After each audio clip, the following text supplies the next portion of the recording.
Hey everyone, welcome back to the channel here, John's Briefs. We're in a little different room at C2 Tactical today, trying to find a little better spot for us rather than the fishbowl. And we're grateful to them for letting us use the space with attorney extraordinaire, Tim Forshee of Forshee Law. We kind of wound up with a between two ferns sort of a setup here, which is kind of fun. It's kind of fun. Yeah. Tim's the guy that you should go to for sure for your NFA trust. He's the guy that you should go to for your Arizona CCW as well. Yes. And today we had one, it was an interesting case out, well, we didn't have the case, we saw the video out of Portland, Oregon of a perp who comes in, our defender, then draws a gun on him and whispers sweet nothings in his ear in rather loud language. Our guy decides, you know, I forgot I left the oven on, and off he runs. Left some bacon on the stove. Yes, but we never saw a gun in that guy's hands. And he did have his hand in his pocket, though. And so I want to ask the attorney, at what point is a defensive display appropriate? Firearms Legal Protection is who I trust to help me after a use of force incident. If you're a Firearms Legal Protection member, I will also be on your team as a consulting expert, and you can attend our monthly active self-protection training seminars for free. Check out all they offer to their members at the link below. Now, of course, I want to say, Tim, that we want to recognize we're sitting in Arizona, and in Arizona we have a very strong defensive display statute with some significant limits. ARS 13411. 13411. No, it's 421. I'm sorry. 411 is the vigilante statute. 421. Sorry about that. Lawyer, he knows his things. These are the ones that I'd have to Google. But not every state has that. And this is an area where different states will have different standards. Correct. Most of the self-defense laws of the states are pretty uniform. Right. But when is a defensive display okay? What might be considered aggravated assault or brandishing a firearm in some states is considered a defensive display of a firearm in other states. I wish I could give you a really easy to understand answer to that, but it doesn't exist because it is so gray. As I constantly say, I've told you this a million times, I've told your viewers this a million times. What's the phrase? It depends. It depends. Lawyers always say that. I think I've had defensive display of a firearm come up, and I think I kept track. I think I've had it come up in 9 cases over the years. We've only had it in Arizona, I think, 11 or 12 years. It's a relatively new statute.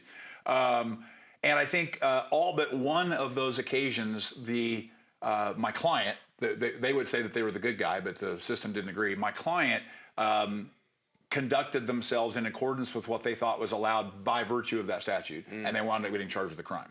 The one time I brought it up as a defense, my client had never heard of it, and I got the charges dismissed within about a week. Wow. What I find is that people use this as a sword instead of a shield. So essentially what the statute says is that if you're reasonably in fear of unlawful physical violence, that you can then threaten to use lawful, legal, lethal violence to stop that. So in other words, can't use lethal violence, hey man, but you can threaten take it. one more step. I've got a gun. Don't make me draw it. I'm armed. Hey man, I've got a gun. In theory, you could pull your shirt back and say, don't make me draw my Smith & Wesson. My 2 buddies Smith & Wesson. Some dirty Harry line like that. Right. When people do that, when you're going around into a bar and you've got that, that extra bit of, gosh, I'm 7 feet tall and bulletproof because I've got a gun on, and you get that person with that attitude, which you and I both seen many times. That person will sometimes use the statute as a shield to basically, you shut your mouth or I'm going to shoot you. That's aggravated assault. So he said shield, he meant sword. You use that statute as a sword to try to punish somebody. Thanks for correcting me. If you're going around using it offensively as opposed to defensively, you're going to really wish you hadn't done that. So now let's look at that in the case in Portland, right? Sure. So I'm not necessarily an expert in the statutes of Oregon. Okay, so I'm not going to say that what Oregon law is here, and of course, you should always check this by an attorney in your jurisdiction. From what I read, I don't know that attorneys and judges in Portland, Oregon are very well versed on what's going on in Oregon, but that's just me. So, and of course, the funny part is that all around the actual city of Portland is full of good people. In fact, we're training in Portland later this year. We are we're teaching a firearms training class outside of Portland later this year. Not in Portland, mind you, but just outside of Portland. So come and join us for that. But so this guy comes in, has his hand in his pocket, announces a robbery. Our clerk then takes a step back, goes, "Oh, we have a gun problem here, so I have one of those too," and points a gun at the guy and says, "F you." Right? And the guy goes, "Sir, I agree with you that this was a terrible idea. I've now rescinded my intentions." Yes. I agree with you that that money in your till is yours and not mine. I will abscond. I will have a nice day. And he runs off, then our guy runs out after him. Okay, fine. So he never saw a gun. Right. But the guy did kind of put his hand in his pocket like he had one. I didn't hear him say, hey, I got a gun and I'll shoot you. But do you feel like it all ends up with a reasonable person? Would a reasonable person believe that he did have a gun? And if he did, then that would probably justify pulling a gun in I would response. probably turn it around just a little bit, and I would say, would it be unreasonable to assume he didn't have a gun? I think the answer there is resoundingly yes. Right? That would be very dangerous and stupid. To just assume he doesn't have a gun. Right. That's the last assumption you ever make, right? So the flip side of that coin would then be, well, then apparently the assumption that he does have a gun would, of course, be appropriate. Yeah. So, and again, I think a lot of it is who started this? The guy came in and threatened a robbery. Well, why would anybody let you rob him if he wasn't going to use force if he didn't comply? So clearly he's not a huge guy. He doesn't have a knife or a machete. He's got his hand in his pocket like Jimmy Cagney, and he's poking the inside of his pocket. It'd be pretty foolish, pretty cavalier to assume he doesn't have a gun. So I think that when I saw that aspect, there were other aspects of this that did trouble me. Frankly, that aspect didn't trouble me too much. Now, again, with the old caveat that it's always gray, and this is my opinion, this is one where I would tell my client, I would bet very, very heavy that this was justifiable. That you, whether there is a defensive use statute or whether there isn't a defensive use statute, this to me was defensive use, right? So we don't need those statutes if you follow ARS 13404 and 405. Were you acting in the reasonable fear of the imminent loss of human life? I think he was. So you don't really need these extra statutes if you follow the basic premise correctly, right? So if this guy had come in and said, give me the money out of the till or I'm going to punch you in the mouth, then it depends on, wait a minute, is the display of a firearm in your jurisdiction? In theory there, in our jurisdiction, the display of a firearm there probably would be legal, but the use of it probably would not. So you're bluffing. So you're bluffing, and that's not something you do with violence. Right. That's that we get back to the whole property crime.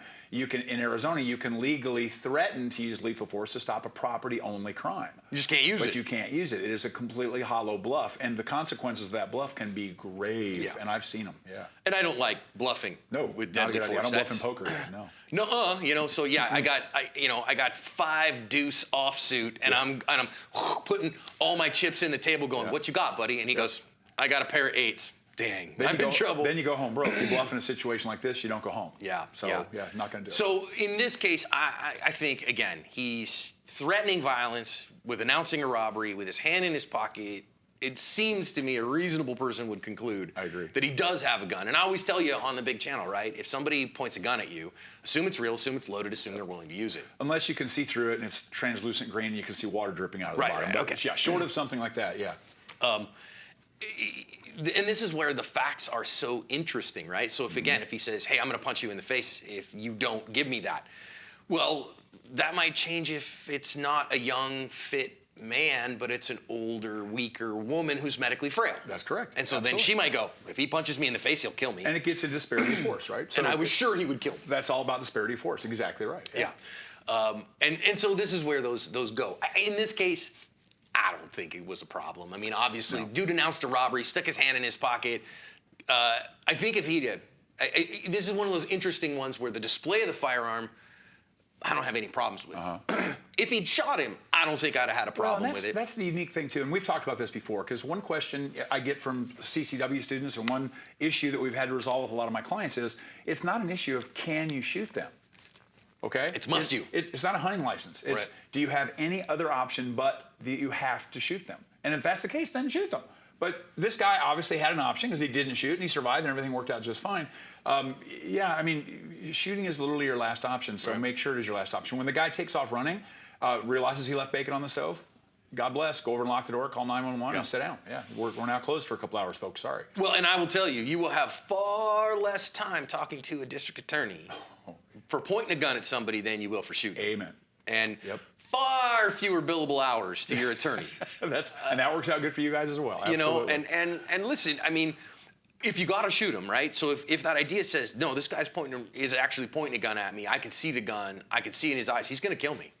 Well, then you got to shoot him. You got no choice. You got no choice, right? You must. In this case, he draws the gun because, man, this guy's threatening me, and I'm pretty sure he's got a gun. Hey, piss off, buddy. And the guy goes, you're right, and he bounces. And again, let's make sure we comment. You commented during the video, which you obviously always do an awesome job, and I'm just mimicking you. But the guy's gun handling skills were atrocious, I thought. Yeah, and I think that if his opponent had been somebody who was even, moderately trained, that gun would have been pointed at his own face in about 0.4 seconds. It was just really, really bad. One-handed, put the gun very, very close to the bad guy. I mean, over the counter at him. Yeah, over the counter. Bunch of really bad stuff. Don't emulate that, right? I mean, this guy, granted, he's a lion. God bless him for not backing down. God bless him for making one less successful robbery out there. But he's lucky. He was lucky, and you can't overstate that sometimes. So the link to that video and its analysis is in the description. So please make sure that you go watch it and let us know what you thought of his actions. Tim, as always, I appreciate the thanks, analysis. man. Always a pleasure. Thanks.